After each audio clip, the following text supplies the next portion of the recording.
Retirement laws are changing again. Today we talk about Secure Act 2.0 and how it could impact your retirement.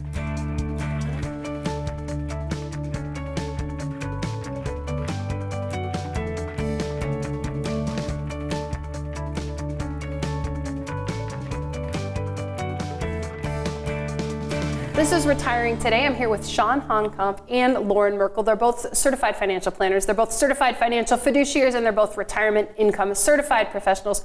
Chawn is also a CPA. And recently they've become, well, I don't know, legislation readers? I was trying to think. Recently, I feel like we spend a lot of time combing through the different legislative pieces that have an impact on people's retirement plan.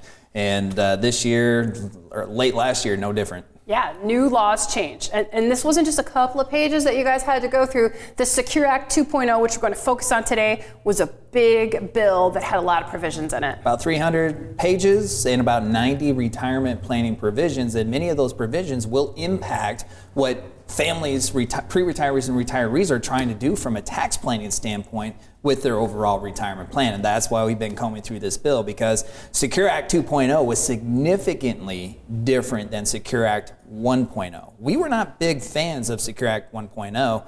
Secure Act 2.0 brings a whole lot of new provisions which can have a positive impact if you use them to your favor. And one of those provisions had to do with RMDs. So the RMD age is changing. We did an episode on the RMD age and Secure Act. That was our first in this two-part series. You can go to our YouTube page and check out all of the details on RMDs and Secure Act 2.0. But Chawn, just in case people are wondering what's happening with RMDs, let's give them the short version of the change. Yeah, we still have conversations where people reference the 70 and a half, and you always wonder why the half. There's a lot of laws out there that have those unique aspects to them. Then we had Secure Act 1.0 that went into effect in 2020 that moved the RMD age to 72, and now here we are with Secure Act 2.0. RMD age now is 73, and there's laws, or it's already in place too, that the plans are in place to move RMD age all the way out to age 75. So a moving target that you guys are always watching. And again, this legislation, it keeps changing. So today we're going to focus on catch-up contributions, Roth contributions, and 529 plans. And when we talk about legislation, I don't think people automatically think about legislation and the retirement being so closely tied together. But this Secure Act 2.0 is a great example of how it is. Yeah, and we can think back to 2016 when there was major Social Security legislative changes that impacted what people could do with their Social Security benefits, and then Secure Act 1.0 changed, basically eliminated the stretch IRA provision for many people, and then Secure Act 2.0, lots of different provisions within there that will impact what you're trying to do from an overall retirement planning standpoint. Some of them are going to be improvements for you. Some of them you really want to pay attention to make sure that you don't fall into the traps that they're going to create. I also think it's a reminder that maybe you've put together a retirement plan, or if you've worked with somebody on some products that you have and they're supposed to help you out later in retirement.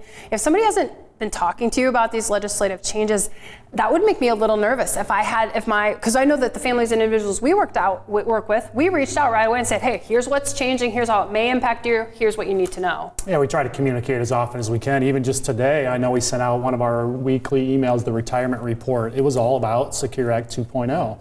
And these things are challenges. Hey, you mentioned 300 pages and 90 different components to the Secure Act 2.0. These things don't happen overnight. You start hearing about this. We're always trying to pay attention to it. We're talking to our families about, hey, these things potentially might happen, so we're trying to think about that. But then once the laws become in effect and in place, well, now we know that stuff is in there for sure, and we have to start implementing those changes and thinking about the overall impacts to the plans. Okay, let's talk about one of these changes, the Roth change that's coming up. It makes a good case for having a long-term tax plan in place because of some of the changes that are coming up with Roth. Yeah, one of the big changes with the Roth is not having to take a required minimum distribution if you have a Roth 401k plan that you left behind with an old employer. And this is going to start in 2024. So in 2023, if you have a Roth 401k plan and you're over RMD age for you, you have to take a required distribution. Now it's a Roth, so you're not paying taxes on it, but you still have to take it out. Starting 2024, that provision is eliminated. So that's a prime example of one of the beneficial aspects of Secure Act 2.0 that you can take advantage of it, but you have to know about it first. Because if you're accustomed to taking distributions, required distributions from the Roth 401k, you might just continue down that path. Those Roth monies, whether it's an IRA or 401k, are some of your most coveted retirement assets. and you don't want to have to take it out unless you want to. Yeah, and let's backtrack. Let's talk about Roth, because I know that's a really powerful strategy and a really powerful savings vehicle. What's so great about Roth? When we talk about the different tax buckets, having that tax diversification within an overall plan, Roth money is great. Nobody out there is going to ever say, hey, I have too much money in Roth.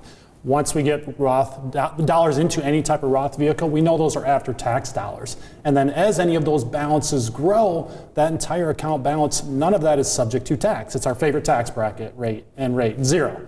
So the account balances, any of those dollars that you can accumulate inside of a Roth vehicle, you have more control over that. It's never going to fill up your tax brackets, and you have that much more diversity and that tax diversification within your overall plan. Which is why a big component of a lot of families that we work with, their tax plan is the Roth conversion, which is taking money from a pre-tax account, money that you never paid taxes on before, choosing to pay tax on it in that year, shift it over to the Roth where it grows tax-free forever. And for many people, that makes sense because right now, today, taxes are on sale. Well, Loren, what do you mean by taxes are on sale? I thought you'd never ask, Molly. I've been waiting for this. He's going to show us. He's going to show us. Let me show you what I mean when I say taxes are on sale, because sometimes when I say taxes are on sale, people look at me with wide eyes like, what are you talking about? I pay a ton in taxes. Yes, you probably do pay a lot in taxes. However, in order for us to make that determination that today taxes are on sale, we have to look back to see what tax rates previously were. But let's start with today. Today, there's 7 tax brackets. The lowest tax bracket that you have available to you is 10%. We have to go all the way back to the 40s before we find another tax bracket as low as 10%. The highest tax bracket that you have available to you today is 37%. All we have to do is go back to 1980, replace that 37 with 70%. So today the lowest tax bracket you have available is 10. We have to go all the way back to the 40s before we find a lower one or one as low as 10. Today the highest tax bracket is 37.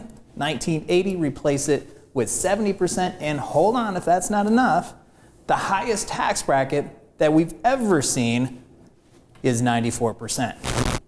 94%, any dollars that you made in that category, 94% would go to the federal government. So today, with the highest rate at 37, tax rates are definitely on sale, and we need to be able to take advantage of that as is appropriate for you. The other reason we talk about taxes being on sale is because the amount of income that you can make within those brackets to pay that level of tax. What I mean by that is, again, there's 7 tax brackets available to us today. In 2012, one of the tax brackets was the 28% bracket. Today it's the 24%. But in 2012, it was 28%. Any income that you made between $142,701 and $217,450 was taxed at 28%. So keep these numbers in mind. Between 142 and 217, you're paying 28% on that income. Today, any income that you make between $190,000 and $364,000, you're only paying 24%.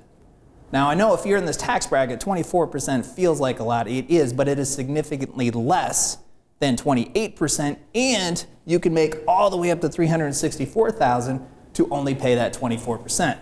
How'd I do, guys? Did I make the case? Basically, you can make more money now and get taxed less than you could in 2012. So taxes are on sale. I think taxes are on sale, but here's what I want to know. You mentioned taking advantage of it. I have a sneaking suspicion we could talk about how to take advantage of it here in the next segment. Absolutely. Okay. That's the good stuff about, it's one thing to be able to realize taxes are on sale and you have some opportunities. The next step is to how do you specifically take advantage of it to decrease your overall retirement tax bill. Okay. And Loren, I do this stuff every day just like you do, but even as you were up there doing that, I kind of wanted you to slow down. So it helps me relate how sometimes I'm talking to other families, I'm talking to you, we're talking to you as we're helping you, and I get it. Sometimes it takes a second time, a third time of what does that mean? We know people know what Roth is, you know what Roth is, but you don't always know what Roth conversions are. And until you know how it fits and how to execute them, it can feel like a lot. Here's a great opportunity to find out how it could work for you. You can have a direct conversation with a retirement planner. So you can ask questions that are a little more specific to you. Talk about your tax bracket, maybe your specific situation. You can schedule a 15-minute retirement checkup call right now by going to the website you see on your screen. It's merkleplan.com, and scheduling a 15-minute retirement checkup call today. Okay, Loren promised to give us some of those strategies, so we'll talk about that and a little bit more Secure Act 2.0 next.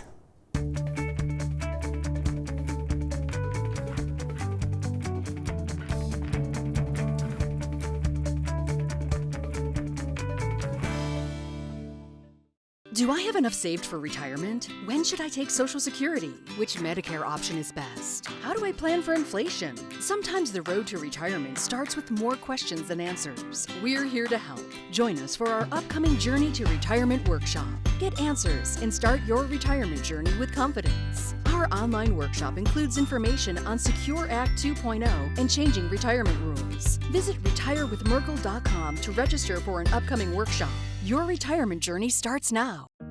Anytime I have even the smallest question about my accounts or what effect the latest tax law might have on my situation, the Merkle Retirement Planning team is always there and quick to help. I'm so glad they treat you like family. I'm so happy to have such an excellent team working for my future and ensuring I do the best to achieve my financial goals. Merkle Retirement Planning. Your retirement starts here.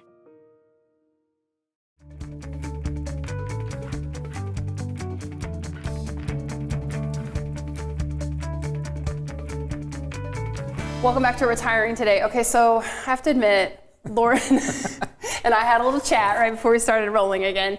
And I said, well, you got to give the people the strategies. And you kind of said, well, I sort of did give them one of the strategies. To which I said, but let's give them more. To which you said, I know a way we can give them more. And here's what we came up with. You're just letting it all out there, aren't you, Molly? Behind the scenes of I'm Merkle. telling all of our secrets about what we talk about before we start rolling again. But I think we came up with a pretty good compromise that benefits the viewer, which is what we want, which is there's a great way to learn about a lot of strategies in a short amount of time, really, relative to the work of retirement, and it's our online Journey to Retirement class. In our online Journey to Retirement class, we have a hypothetical pre-retiree couple, John and Sue. They're age 62, and they both want to retire at the same time at age 65. And we take you through specific strategies that they incorporate within their overall plan to accomplish their retirement vision, specific strategies within each one of the financial components of their retirement plan. So we're talking about the income plan piece, we're talking about the tax planning, the healthcare planning, legacy planning, and then the investment planning piece. Specifically, since we're talking about the taxes and the Roth conversions, which apparently you didn't hear me give the specifics I think I fell asleep for a second. The board was enough? The Roth conversions, yes, they will be in this workshop. Yeah, so in this workshop, we talk through how John and Sue have a retirement tax bill, just like most of us will, but how they decrease their retirement tax bill by tens of thousands of dollars, incorporating specific strategies, tax planning strategies, based on the different resources that they have. And they're not unlike a lot of pre-retirees, where the vast majority of John and Sue's retirement resources lie within their pre-tax 401k plan. They've never paid taxes on that money before. They're going to pay taxes on it. How do they pay taxes intentionally and then decrease that retirement tax bill? Okay, I promise you'll be wide awake during the Journey to Retirement workshop, because it is chock full of strategies, including that one, again, that puts tens of thousands more dollars into a couple's journey to retirement. So here's the information you need. There's a website on your screen. It's retirewithmerkle.com. There's a QR code. You can grab your phone, hover your camera over there, and then you can choose a time and a date that works for you and sign up for the Journey to Retirement workshop. Okay, let's go back to Secure Act 2.0. Catch-up contributions are changing. Quick setup, Loren, on what a catch-up contribution is. Yeah, catch-up contribution has been around for many years, but maybe you're not familiar with it because, one, you have to be age 50 or older in order to take advantage of it. But two, maybe you haven't been able to max out your regular contributions, so you haven't had a need for catch-up contributions. But basically, catch-up contributions allow you to contribute more than the standard contribution. And the whole idea is once you get closer to retirement, it allows you to sock more money away for your retirement savings for your retirement savings so you can use more of it to help fuel your retirement lifestyle. And Chawn, what you can do with the catch-up contribution is dictated by the government, and like a lot of laws, the laws on catch-up contributions changed in Secure Act 2.0. Yeah, we've seen some favorable changes. You know, everybody we talk to, all the families, they want to have a secure retirement. Everybody wants to feel confident they've got enough saved. And maybe the biggest factor to that is how much people save to begin with. We've got to get that money in there. So it's important to understand exactly how much you can contribute and what vehicles, what types of accounts you are able to put money into and set yourself up for retirement. So let's focus on the IRA. The standard contribution with the IRAs for 2023 is $6,500. We saw a $500 increase in that amount from the prior year. The catch-up contribution, which as Loren mentioned, if you're age 50 plus, you're able to contribute an additional $1,000, bringing your total IRA contribution per person to $7,500 per year. When it comes to the catch-up contribution, in 2024, this is something new that we haven't seen for quite a while. That $1,000 catch-up contribution has been at that same $1,000 for the past 15 years. Starting in 2024, we are going to see this indexed for inflation. That amount can go up based on inflation, and it will rise in increments of $100. So if the multiple of that inflationary adjustment isn't in a multiple of 100, then they round it down to that next amount, and that will increase the amount of that catch-up contribution.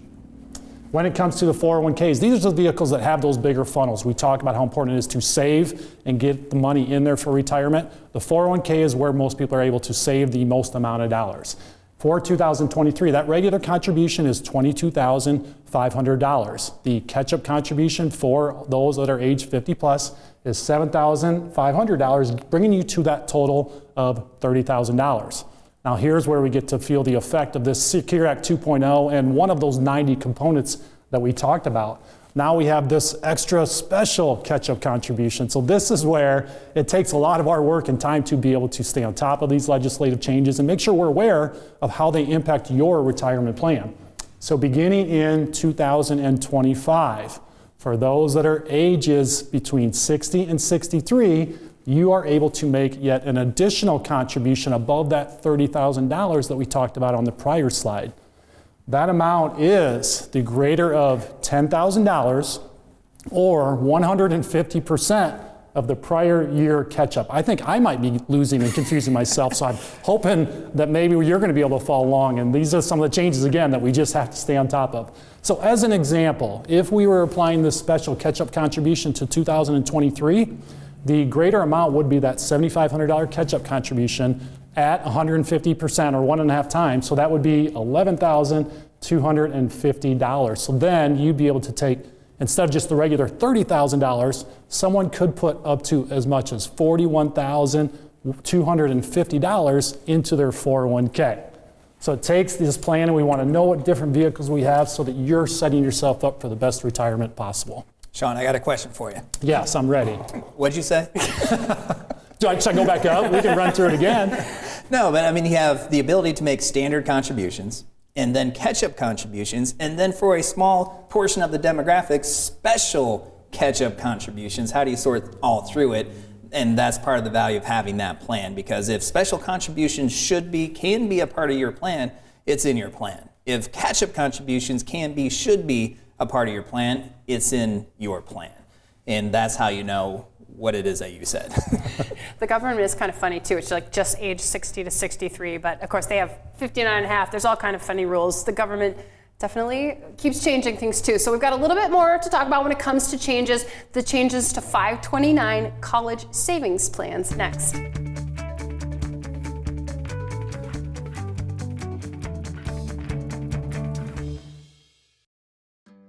The Merkle Retirement Planning Team provides personable and professional expertise unrivaled in this area. They include us in every step of the planning process. The peace of mind provided to us by the Merkle team allows us to fully enjoy this special time of our lives. Instead of feeling snakebit, we feel confident that with the Merkle Retirement Planning Team at our sides, we can navigate any challenge that comes our way. Merkle Retirement Planning. Your retirement starts here. Do I have enough saved for retirement? When should I take Social Security? Which Medicare option is best? How do I plan for inflation? Sometimes the road to retirement starts with more questions than answers. We're here to help. Join us for our upcoming Journey to Retirement workshop. Get answers and start your retirement journey with confidence. Our online workshop includes information on Secure Act 2.0 and changing retirement rules. Visit retirewithmerkle.com to register for an upcoming workshop. Your retirement journey starts now.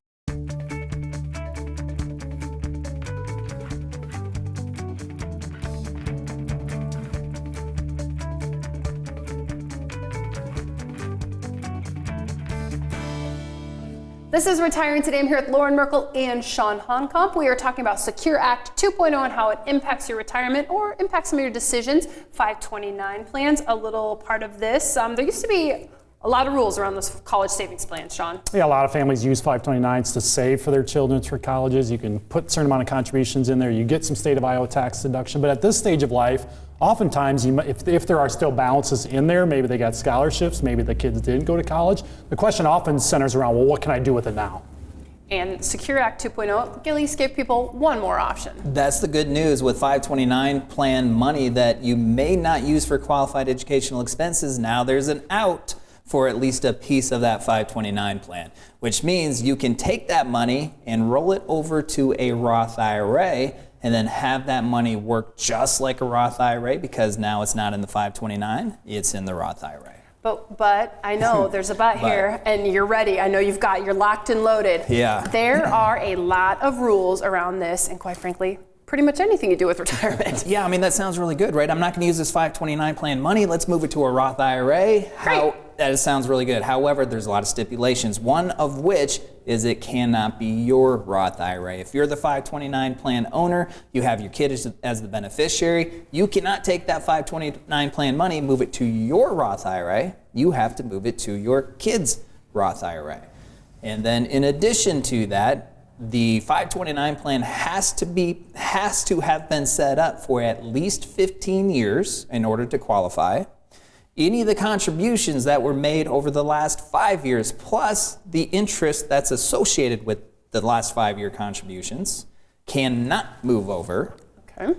And the kid, whoever owns the Roth IRA, has to make some kind of earned income in order to move that money over. And in any 1 year period of time, you cannot move over from the 529 plan to the Roth IRA any more than what that kid is able to contribute to on an annual basis to that Roth. Oh. Does all of this make perfect sense So so far? the child has to contribute the same amount that you're moving? No. Oh. It just has to have the ability. Oh, the limit. So let's Okay. say Junior has an earned income of $50,000. Then Junior can contribute to a Roth IRA up to $6,500 for the year 2023. Which means if you have 529 plan money that is underneath, and Junior's the beneficiary, you can move over up to $6,500 to Junior's Roth IRA in that particular year. And then there's one other stipulation. There's a $35,000 lifetime maximum rollover limit. So you can't move over any more than $35,000. You can't move over any money that's been contributed plus earnings for the last 5 years. And the 529 plan has to be established for at least 15 years. Did you just read like a disclaimer at the end? That sounds like with the asterisk, right? A lot of aspects that we need to be aware of. So there's a lot of if-thens. You want to be very careful in making this type of transfer because you want to make sure you're doing it right. But the good news is if you qualify and you have some 529 plan money sitting around that you know you're not going to use for qualified educational expenses, you can at least get a piece of that over to a Roth IRA at some point. Yeah, you don't have to pay a penalty like you did previously if you didn't use it for these very specific things. So again, some good stuff for some people. And Right. I feel like, again, that's a theme in retirement and retirement decisions. A Roth conversion works for some people, and a Roth IRA works for some people, and trying to figure out if you're those people is a big task. The customization is critical. No one plan is the same as anybody else's plan. That's where you want to understand your situation. We help our families build the plan that fits you, your income, your Social Security, your total retirement savings, your lifestyle plan, the goals, the travel, all that. That's very customized to you, and you can't just go out there and maybe apply these rules of thumb. and take all the averages or ask 3 people, you're going to get 3 different opinions. You should be looking for and want to understand that you know exactly what your picture looks like, and year after year identify these different opportunities that are part of your plan so that you know what the benefit is, why you should consider doing something for a given year, so that you feel the best, that you're making the best decisions for your long-term plan. And it's all about making these decisions with confidence. These are decisions people are going to have to make. They're going to have to make decisions on Medicare. They're going to have to make decisions on Social Security. They're going to have to make investment decisions. They're going to have to make legacy decisions. The difference is are you making these decisions with confidence, knowing you're making the best decisions for you possible, or are you just kind of making decisions as you go, hoping that they work out? That's the power of the plan. And you might be wondering, so what decisions will I have to be making? What does that look like? There's a great way to find out exactly what this journey looks like, and it's our online Journey to Retirement workshop. There's a hypothetical couple there, John and Sue. They make all these decisions. We show you the impact of the decisions too, how much difference it can be in the retirement income versus decision A and decision B. It's a really immersive online experience, and here's what you need to know. You can sign up by going to the website on your screen or using the QR code. Once you get there, you can choose a time and date that works best for you. Then get comfortable, because you're dedicating 2 hours to some real quality information about your journey to retirement. Also, once you set up, we want to send you a kit. That kit is going to include a workbook and some fun Journey to Retirement freebies, like a mug and some travel stuff that'll get you excited about your journey to retirement. And really, though we kind of talk about some of the overwhelming numbers and rules, this is exciting, Loren, and we do want to try to make it fun. Well, it's a lot of fun because in retirement, it's not about what you make, it's what you get to keep, and it's what you get to spend. And what you get to spend is what fuels your retirement lifestyle. That's the exciting part. So once you go through the online Journey to Retirement workshop and you see how John and Sue went about making their decisions, and they made their decisions with information that they can use to make confident decisions, and you see how that increases their spendable income, decreases their retirement tax bill, that's the exciting part, because that's something that you can do with your retirement plan. Increase your spendable income, decrease your tax bill, make more confident decisions around your legacy plan, your investment plan, and all the other components of the plan. It's a lot of fun to go through. Yeah. A big focus is really trying to maximize all those assets. We don't want to look at individual decisions. Let's make it, let's look at it comprehensively and try to think about all this. So maximize Social Security, maximize all your assets, minimize taxes so that you can keep and spend more of that. And that's what most people want to do, is maximize their retirement. This has been Retiring Today, and we thank you for watching.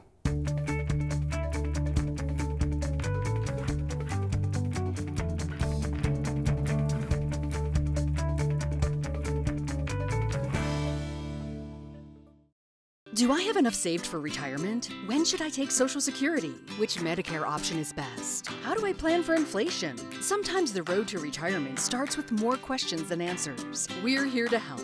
Join us for our upcoming Journey to Retirement workshop. Get answers and start your retirement journey with confidence. Our online workshop includes information on Secure Act 2.0 and changing retirement rules. Visit retirewithmerkle.com to register for an upcoming workshop. Your retirement journey starts now.